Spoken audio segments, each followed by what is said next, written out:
नमस्कार students, welcome again to essential electrical. आज के लेक्चर में हम बात करेंगे working principle of diesel power plant के बारे में। तो जैसे हमने लास्ट लेक्चर में न्यूक्लियर पावर प्लांट के बारे में, उससे पहले thermal power plant and hydro electric power plant का जो वर्किंग प्रिंसिपल है उसको स्टडी किया था, उसके एडवांटेजेस क्या है, डिसएडवांटेजेस क्या है, उसको भी डिस्कस किया था। तो अगर आपने उस वीडियोस को नहीं देखा है तो वो आप पावर सिस्टम 1 के प्लेलिस्ट में जाके सारे वीडियोस को देख सकते हैं। आज के लेक्चर में हम बात करेंगे डीजल पावर प्लांट के बारे में, उसके advantages, working and the disadvantages के बारे में। So let get this lecture started. सबसे पहले बात करते हैं what is the need of diesel power plant, क्योंकि हमें पता है हमारा जो न्यूक्लियर पावर प्लांट है उसकी भी एफिशिएंसी ज़्यादा है।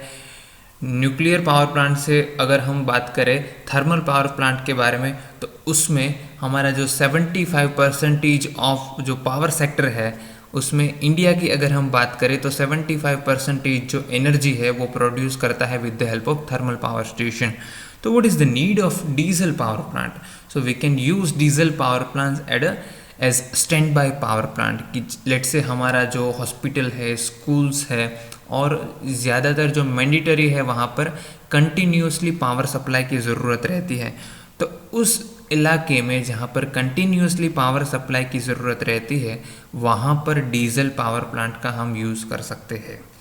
सो what is diesel power plant? So as name suggest we are using a fuel. In case of diesel engine we are using diesel as a fuel, और उसकी मदद से हम हाई प्रेशर गैस से हमारा जो इंजन है उसको ड्राइव करते हैं and we will produce the mechanical energy, and that mechanical energy is used to drive the shaft of your generator which produce mechanical energy into electrical energy. So in that way we are generating electrical power. अगर हम बात करें diesel engine के बारे में, सो 2 types के diesel engine होते हैं, one is 2 stroke, another one is 4 stroke engine. इस लेक्चर में हम डीजल इंजन को डिटेल में ज़्यादा स्टडी नहीं करने वाले, डीजल पावर प्लांट कैसा वर्क करता है उसी फंडा का, उसी प्रिंसिपल को हम समझने वाले हैं। So let's say this is the schematic diagram of diesel power plant. इस स्कीमेटिक डायग्राम को आप ध्यान से देखेंगे तो हम इस पूरे डायग्राम को 7 पार्ट में डिस्ट्रीब्यूट कर सकते हैं। The first one is our diesel engine which is also known as the heart of your diesel power plant. The second is your engine air intake system. So here it is your engine air intake system. The third is your engine fuel system. The fourth is your engine exhaust system. So this is your engine exhaust gas system. The sixth, or we can say the fifth, is your generator. The next is your cooling system. Another one is your lubricating system. So all these systems are very important and we are going to understand the function of each and every system in detail. So सबसे पहले बात करें हम diesel engine के बारे में। This is the main component of our power plant which develops power. So इसमें मैंने पहले भी बोला कि 4 स्ट्रोक इंजन का हम यूज़ कर सकते हैं, 2 स्ट्रोक इंजन का भी यूज़ कर सकते हैं। So in 4 stroke engine, what we can say the complete cycle of operation are generally performed in 4 stroke, और उसको हम डिवाइड कर सकते हैं the suction, the compression, the expansion and also the exhaust stroke. Okay, अगर हम बात करें 2 stroke diesel engine के बारे में, so the 4 operation these are completed within the 2 stroke of the piston, or we can say during the 1 revolution of your crankshaft. ठीक है, तो उस डीजल इंजन को हमें घुमाना पड़ेगा। उसको हम कैसे घुमाएंगे? We have to supply the fuel, we have to supply the air. उसके लिए हमें समझना पड़ेगा air intake system and also the fuel intake system. सबसे पहले बात करते हैं engine air intake system. So air is generally used for the fuel combustion, कि यहाँ पर हम एज ए डीजल यूज़ करते हैं फ्यूल को, उसको हमें कंबशन के लिए हम यूज़ करते हैं एयर को। एयर को आप देख सकते हैं यहाँ पर कंप्रेशर के थ्रू हम एयर इंजेक्ट करते हैं from the environment. This is going to the filter and this compressed air is supplied to the diesel engine. Filter का हम यूज़ इसलिए करते हैं that air filters are provided to the remove the dust particles from the air and then it is going to supply to the diesel engine. हम superchargers का भी use कर सकते हैं जब हमारे पास large scale diesel power plant होता है। सुपर चार्जर का फंक्शन ये होता है कि जो एयर यहाँ पर जो होती है उसका प्रेशर है उसको इंक्रीज़ करने के लिए। तो ये हो गई हमारी सिस्टम जो कि होती है engine air intake system. The second is very important system. This is known as engine fuel system. So this system is known as your engine fuel system. इसमें हम pumps का use कर सकते हैं. This is known as fuel transfer pump, and it is required to transfer your fuel from your delivery point to the storage tank.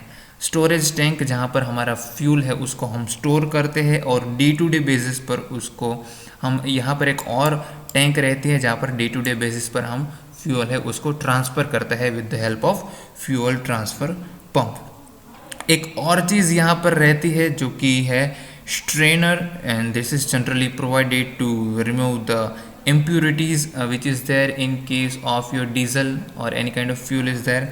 ठीक है। एक और चीज़ रहती है the fuel oil is then we can say already have mention that it is going to be transfer with the help of pump into the day tank. Okay, जहाँ पर daily basis पर उसके रिक्वायरमेंट कितनी है उसके हिसाब से यहाँ पर एनर्जी जो फ्यूल है उसको स्टोर करते हैं और बाद में उसको डीजल इंजन में उसको प्रोवाइड करता है। ठीक है। So if we look at the capacity of your surge tank and storage tank and the capacity of your daily basis tank, so the capacity of daily consumption tank should be at least 8 hours requirement of the plant। ठीक है। सो 8 hour यानी कि 8 घंटा है उतनी चल सके उतनी कैपेसिटी है वो आपके डेली बेसिस टैंक की होनी चाहिए। सो ये हो गया आपका engine fuel system। Now let us discuss about engine exhaust system। सो ये तो सबसे लास्ट में आएगा लेकिन फिर भी इसको अभी समझ लेते हैं that this system is going to be provided to discharge the engine exhaust gases to the atmosphere, और we can say let's say कि कोई बिल्डिंग में आपका पावर प्लांट है, so that will be going to be transfer exhaust gases from outside of your building। Okay, we also use silencer in your engine exhaust system to eliminate most of the noises which may result if your whatever the exhaust gases and the waste gases will discharge directly into the atmosphere, so we have to use the silencer to reduce the noise। The next system is your engine cooling system। So before going to understand the engine cooling system, let me give you the brief introduction about the lubricating system। तो lubricating system का use बहुत ही what we can say it is very important, क्योंकि जहाँ पर हम mechanical device use करते हैं वहाँ पर हमें लुब्रिकेशन का भी ज़्यादा ख्याल रखना पड़ेगा। अगर हम डीजल इंजन की बात करें उसमें लुब्रिकेशन का इम्पोर्टेंट बहुत ज़्यादा रहेगा। So this will be very much important. So this system is known as your lubrication system। So as already said, this is very important and it is provided for the lubrication of the moving part and the removing heat from the cylinder। ठीक है। अगर हम बात करें your life of your diesel engine is and also the efficiency it depends upon the lubrication system। okay, so on that basis also ये हमारी system है वो बहुत important है, because the parts of the engine like your piston, your cylinder, gears, crankshaft and connecting rods, your bearings all need lubrication। So if we talk about the cost of lubrication, तो lubrication oil cost of your diesel power plant is somewhere around 30% of your fuel cost। So this system is also going to be very much important। यहाँ से आपका जो lubrication oil है यहाँ पर उसका storage रहता है, लुब्रिकेटिंग पंप के थ्रू हम हाई प्रेशर उसको यहाँ से अंदर भेजते हैं। यहाँ पर भी फिल्टर रहता है जो ऑयल में इम्प्यूरिटीज़ रहती है उसको निकालने के लिए, और वो प्योर ऑयल रहता है उसको हम डीजल इंजन में फीड करते हैं।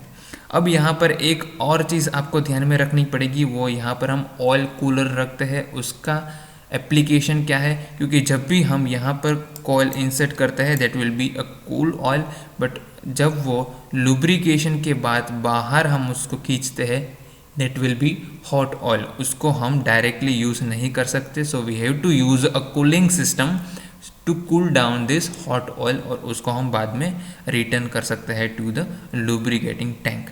ठीक है, तो यहाँ पर वो कूलिंग सिस्टम रहता है। Now let us understand the cooling system. So it is known that your heat which is going to be generated by burning of fuel in energy cylinder is partially converted into useful work. Okay और बाकी की जो heat रहती है, और we can से बाकी की जो वेस्ट रहती है which is going to generate heat, और उसकी वजह से क्या होगा, that will going to be your exhaust gases, that will going to be heat your engine, and उसको अगर हमने रिमूव नहीं किया तो वो बहुत सारे डिसएडवांटेजेस रहेंगे हमारे डीजल इंजन के पार्ट्स के लिए, जो कि रहेंगे हमारे सिलेंडर्स के लाइनर्स, हमारे हेड्स, हमारी वॉल्स, पिस्टन, रिंग्स। सो उस हीट को हमें निकालना पड़ेगा, उसके लिए ज़रूर पड़ेगा हमारा इंजन कूलिंग सिस्टम। अगर हम बात करें कि भाई स्मॉल इंजन्स है तो उस केस में एयर कूल्ड सिस्टम की मदद से भी हम वो हीट है उसको एग्जॉस्ट कर सकते हैं, लेकिन अगर हम बात करें लार्ज इंजन उसमें हमें फोर्स्ड वाटर कूलिंग सिस्टम का यूज़ करके उस हीट है उसको एग्जॉस्ट करना पड़ेगा। So that is the function of your cooling system. अब बात करते हैं इंजन स्टार्टिंग सिस्टम, क्योंकि यहाँ पर मैंने दर्शाया नहीं है, लेकिन एक और सिस्टम जो कि बहुत इंपॉर्टेंट है in case of your large scale power plant, जो कि रहेगी हमारी इंजन स्टार्टिंग सिस्टम। अगर हमारे पास लेट्स से स्मॉल और we can say small power plant है, डीजल पावर प्लांट, उस केस में it usually started manually by handles, but when the capacity of your power plant is large, let's say about somewhere around 75 kilowatt, then the compressed air system is mostly employed for the starting of your diesel engine. तो उस case में हमें engine starting system है उसको भी include करना पड़ेगा। ठीक है, और एक सिस्टम रहती है यहाँ पर जनरेटर सिस्टम, जिसका यूज़ आपको पहले से ही पता है, क्योंकि हम न्यूक्लियर पावर प्लांट में, थर्मल पावर प्लांट में, हाइड्रो इलेक्ट्रिक पावर प्लांट में इसका फंक्शन पढ़ के आए हैं।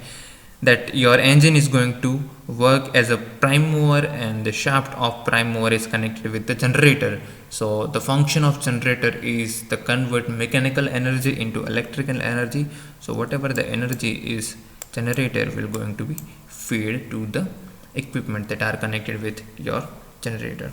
So this is the basic working principle of your diesel power plant. So for understanding of diesel power plant, you have to understand the working of or the function of each and every system.